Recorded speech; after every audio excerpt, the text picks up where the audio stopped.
welcome to ASMR Relaxing Boys, Relaxing Boys, Relaxing Boys.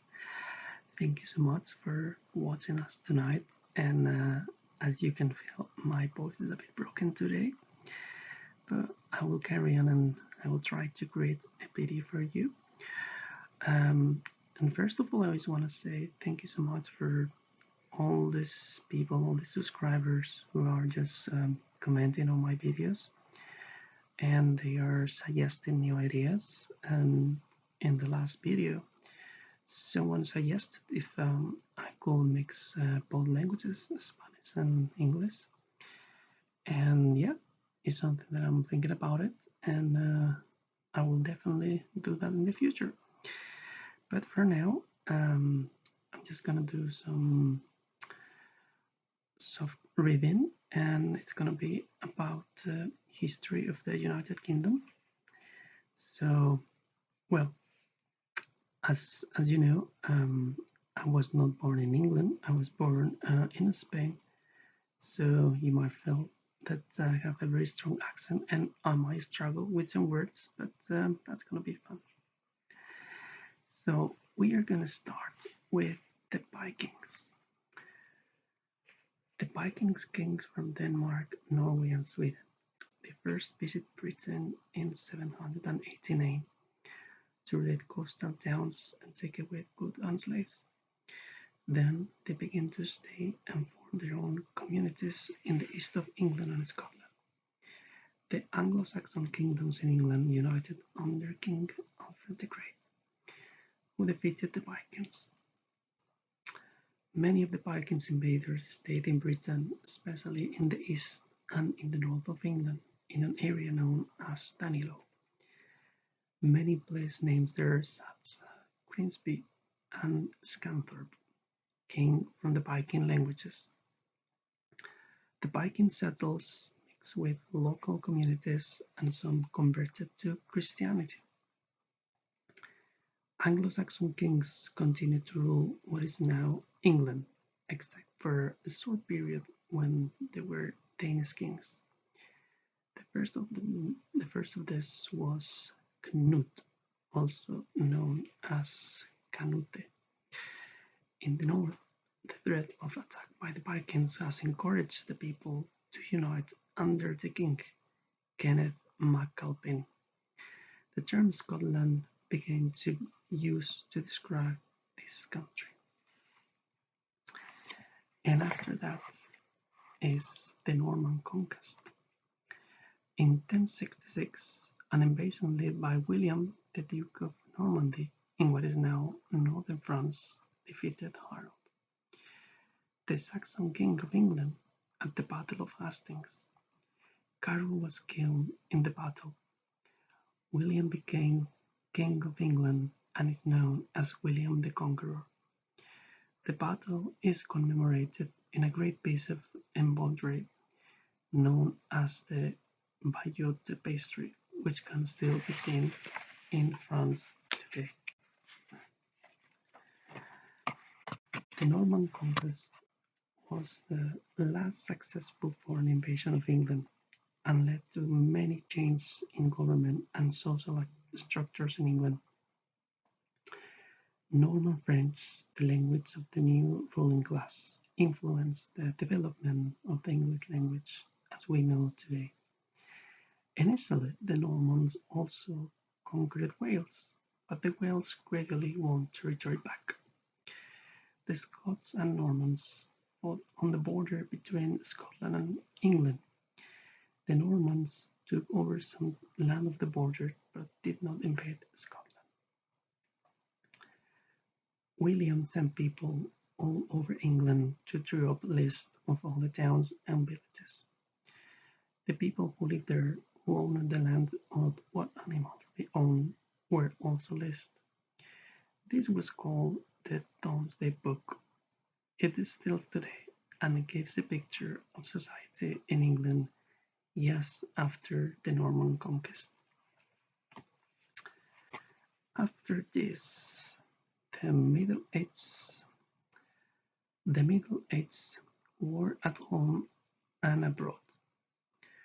Broadly speaking, the Middle Ages or medieval period spans 1,000 years from the end of the Roman Empire in 476 until 1485. However, the focus here is on the period after the Norman conquest. It was a time of almost a constant war. The English kings fought with the Wales, Scottish, and Irish noblemen for control of their lands. In Wales, the English were able to establish the rule. In 1284, King Edward I of England introduced the Statute of Rhuddlan, which annexed Wales to the Crown of England. Huge castles, including Combe and Carnarvon, were built to maintain this power. By the middle of the 15th century, the last Welsh rebellions had been defeated. English laws and the English language were also introduced. In Scotland, the English kings were less successful. In 1314, the Scottish led by Robert the Bruce defeated the English at the Battle of Bannockburn, and Scotland remained unconquered by the English. At the beginning of the Middle Age, Ireland was an independent country. The English first went to Ireland as troops to help the Irish kings and remained to build their own settlements. The English ruled an area of Ireland known as the Pale, around Dublin. Some of the important lords in other parts of Ireland accepted the authority of the English kings. During the Middle Age, the English kings also fought a number of wars abroad. Many knights took part in the Crusades, in which European Christians fought for for control of the Holy Land. English kings also fought a long war with France, called the Hundred Years' War, even though it lasted 116 years. One of the most famous battles of the Hundred Years' War was the Battle of Agincourt in 1415, where King Henry V, vastly outnumbered English army, defeated the French.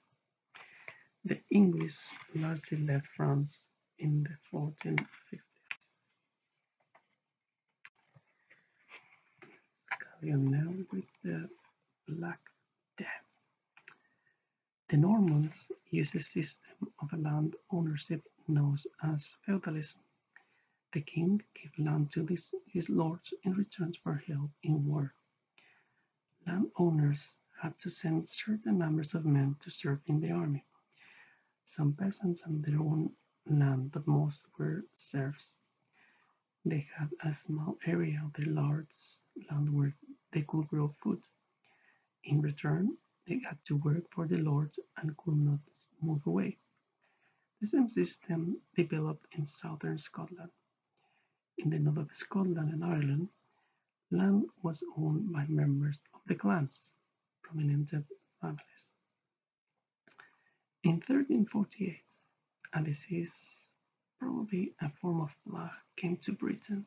This was known as the Black Death. 1/3 of the population of England died, and a similar proportion to Scotland and Wales. This was one of the worst disasters ever to strike Britain. Following the Black Death, the smaller population meant there was less need to grow cereal crops. There were labor shortages, and peasants began to demand higher wages. New social classes appeared, including owners of large areas of land, later called the gentry, and people left the countryside to live in the towns. In the towns, growing wealth led to the development of a strong middle class. In Ireland, the Black Death killed many at the Pale, and for a time, their control by the English, the control areas by the English became smaller. And what's quite interesting this book. There's something else I'd like to read. and is called the War of the Roses. In 1455, a civil war was begun to decide who should be the King of England. It was fought between the supporters of two families, the House of Lancaster and the House of York.